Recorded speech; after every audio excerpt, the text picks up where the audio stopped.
Nightly Southern News. My name's Eugene and I'll be your host for tonight. Today marks the 69th year since the founding of Jamestown. This town, situated near the coast of Virginia, was founded in 1607 by the London Company and nearly never came to existence. After this joint stock company was granted a charter for the land of Virginia, 9 ships sailed to this new land of opportunity, but only 7 succeeded in arriving to their destination. Over the next 3 years, the numbers of living in Jamestown would drop to a mere 60 due to diseases, starvation, and the harsh winters. These survivors eventually received aid as the company tried to turn a profit on their investment, and developed a rather hostile relationship with the nearby Native American tribes, especially the Powhatans. After a few years of warring between Jamestown and the Powhatan tribes, the governor of Jamestown was able to catch their chief's daughter, Pocahontas. She helped ease tensions between the two groups, and finally, after a few more fights, Jamestown had prevailed and started to spread inwards. Today, Virginia's House of Burgesses has formed for 57 years, and recently people have been voting to elect a governor for the General Assembly. Only adult white men who own property or who rent substantial farms are permitted to vote for representatives in the lower house of the General Assembly. The only elected officials are members of the House of Burgesses. Even though voting is restricted to a minority of population, the prosperous and better educated members of the society are represented in the General Assembly. Politics is always a public event, so many Virginians have congregated to watch the voting and enjoy the carnival yesterday during the election.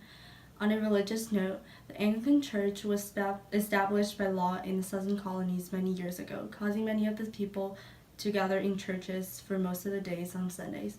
And with the growth of colonies, the churches grew as well to become more organized and enforced. Thanks, Crystal. We'll now head over to Anthony with this week's economic report. Thanks, Eugene. Nothing has changed this week in our economy. It continues to rely heavily on agriculture and large plantations. Some of our larger exports of cash crops include tobacco, cotton, rice, and indigo. As many of you know, the English have greatly restricted our trade to only them through their navigation acts. Isn't that cray-cray?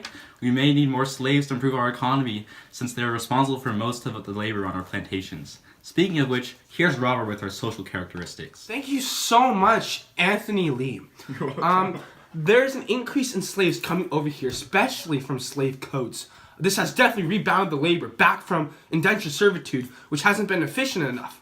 Therefore, the demography has been changing. Now you have mulattoes and mestizos, and there's more intermarriage. Especially in the Carolinas, the social hierarchy is quite explicit. In fact, who lays on the top are the aristocrats, while on the bottom you have your indentured servants and your slaves, who are generally poor. That's it for social characteristics. Thanks, Robert. We'll now head over to Olivia with the weather report of the Southern Colonies. Thanks, Eugene. Here in the Southern Colonies, the climate is typically warm. With hot summers and mild winters, the temperature ranges between 95 degrees and 75 degrees. Today's weather is a high of 88 degrees and a low of 76, with a 20% chance of rain and 73% humidity.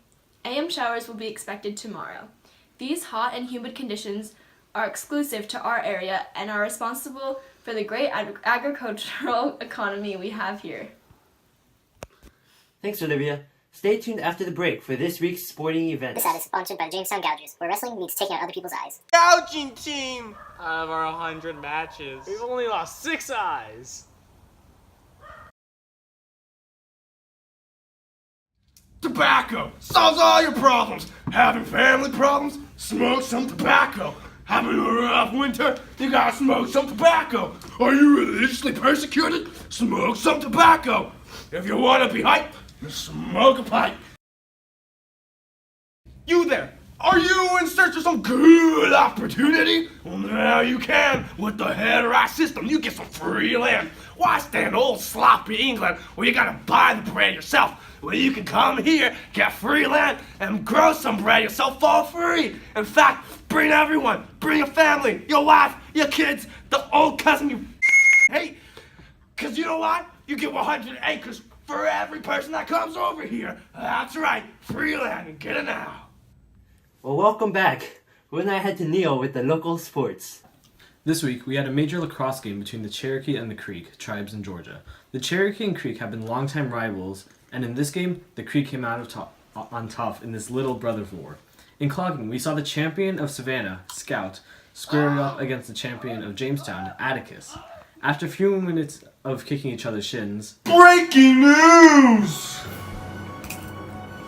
Okay, this just in. There has been a rebellion in Jamestown led by Nathaniel Bacon against the governor, Sir William Berkeley.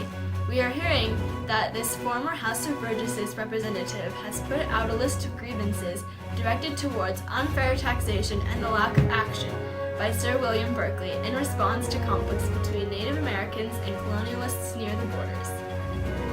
Well, that's all we have for you this week on Nightly Southern News. We hope to see you here next time.